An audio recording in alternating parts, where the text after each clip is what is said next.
1 का question answer को solve करने जा रहे हैं। क्वेश्चन आंसर को सोल्व करने से पहले सबसे पहले उसके फार्मूला और कॉन्सेप्ट को समझना बहुत ज़रूरी होता है। बिना फार्मूलाज को आप मैथ के किसी भी क्वेश्चन को सोल्व नहीं कर सकते। या जोड़ घटाव नहीं है, जो आए बच्चे की तरह जोड़ दिया, घटा दिया, आ गया, खुश हो गए, ऐसा नहीं है। 8, 9, 10 का जो कुछ ऐसे क्वेश्चन होते हैं जिसमें पहले आपको फार्मूला, कॉन्सेप्ट एंड याद होना चाहिए, उसके बाद आपको क्वेश्चन समझ में आएगा या बनेगा। तो उसी प्रकार हमको इसको क्वेश्चन को सोल्व करने से पहले इससे रिलेटेड जितने भी फार्मूलाज है उसको हमने लिख लिया, उसको हम लोग कॉन्सेप्ट समझेंगे, तब इसके पुनः क्वेश्चन को भी सोल्व करेंगे। चलिए देखते हैं मेरे साथ। घातांक और घात, एक्सपोनेंट एंड पावर। इसका घातांक, घात का मतलब होता है किसी भी संख्या का पावर, मतलब उस पर पावर कितना है। तो x का पावर 0, x का पावर 0 हो या किसी भी संख्या का पावर 0 हो, उसका वैल्यू केवल और केवल 1 होता है।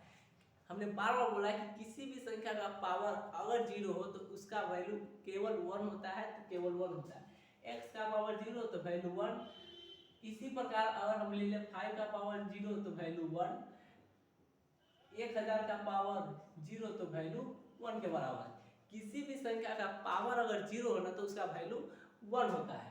नेक्स्ट है a का पावर m एंड n का पावर a का पावर n, मतलब जो इसका जो ये बेस कहलाता है और ये पावर कहलाता है। जिस संख्या पे कोई पावर रहता है उसके नीचे वाले संख्या बेस कहलाता है और ऊपर वाला पावर कहलाता है।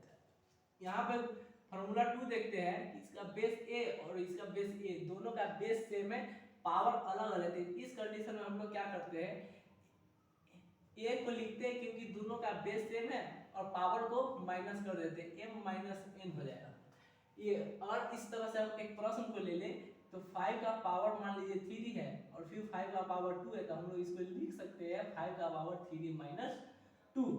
ठीक है, ये फॉर्मूला है। फॉर्मूला नंबर 3 कहता है a का पावर m का पावर n, मतलब एक ही संख्या का 2 पावर होता है, पावर पे पावर होगा तो उसके पावर में मल्टीप्लाई हो जाता है। तो इसका हो जाएगा a का पावर m इंटू n। इस पर एक क्वेश्चन लेते हैं, तो 5 का पावर 3 का पावर 2, तो इसको हम लिख सकते हैं 5 का पावर 3 इंटू 2 इक्वल 5 का पावर 6, ऐसा लिख सकते हैं। ये फॉर्मूला कहता है, हम नहीं करते।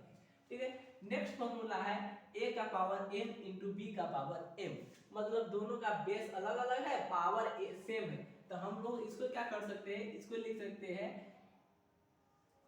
a b का पावर m, मतलब बेस को मल्टीप्लाई कर देंगे और पावर को एक लिखेंगे क्योंकि पावर भैया सेम है। ठीक है, और यहाँ पे है इसका दोनों का बेस सेम है, पावर अलग अलग है, तो बेस वैसा ही रहेगा, पावर को जोड़ देंगे m प्लस n।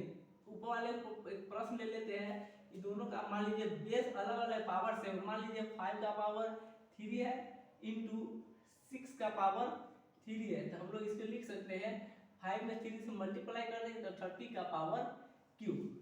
ये फॉर्मूला के अनुसार होगा। फिर 5 नंबर फॉर्मूला कहता है a का पावर m, a का पावर n, तो एक दोनों को क्या करेंगे, क्योंकि बेस दोनों का सेम है, पावर अलग अलग है, तो बेस वैसा ही रहेगा, पावर को ऐड कर देंगे। इस पर एक क्वेश्चन लेते हैं, a मतलब मान लीजिए ये 5 है, m मान लीजिए ये 3 है, इंटू फिर दोनों बेस सेम है, तो 5 यहाँ में, तो फिर यहाँ में 5, पावर अलग अलग है, तो यहाँ पे 3 ले लेते, यहाँ पे हम 2 ले लेते। इसके लिए क्या करेंगे, दोनों का बेस सेम है तो बेस 1 लिखेंगे और पावर को ऐड कर देंगे, तो 3 प्लस 2 हो जाएगा। इस तरह से हो जाएगा 5 का पावर 5। ठीक है, ये फॉर्मूला के अनुसार हो जाएगा। नेक्स्ट फॉर्मूला है, फॉर्मूला नंबर 6 क्या कहता है, ऊपर वाले का बेस और नीचे वाले का बेस अलग अलग है, लेकिन ऊपर वाला का पावर और नीचे वाले का पावर सेम है। तो इसको हम लोग कैसे लिखेंगे, a बाई b का पावर m, दोनों को हटा के पावर 1 लिखेंगे क्योंकि दोनों का पावर सेम है। अब इससे आगे हम लोग इतना, जब हम लोग को फॉर्मूला कंसेप्ट क्लियर हो गया है, तो इससे रिलेटेड जितने भी प्रश्न, एक्सरसाइज 10.1 का सारा क्वेश्चन को हम लोग यू चुटकी बजाते ही सोल्व कर लेंगे। तो आगे नेक्स्ट वीडियो हम लोग इससे रिलेटेड जितने भी क्वेश्चन है उसको हम लोग इसी फॉर्मूला के माध्यम से सोल्व करेंगे। तब तक के लिए गुड बाय।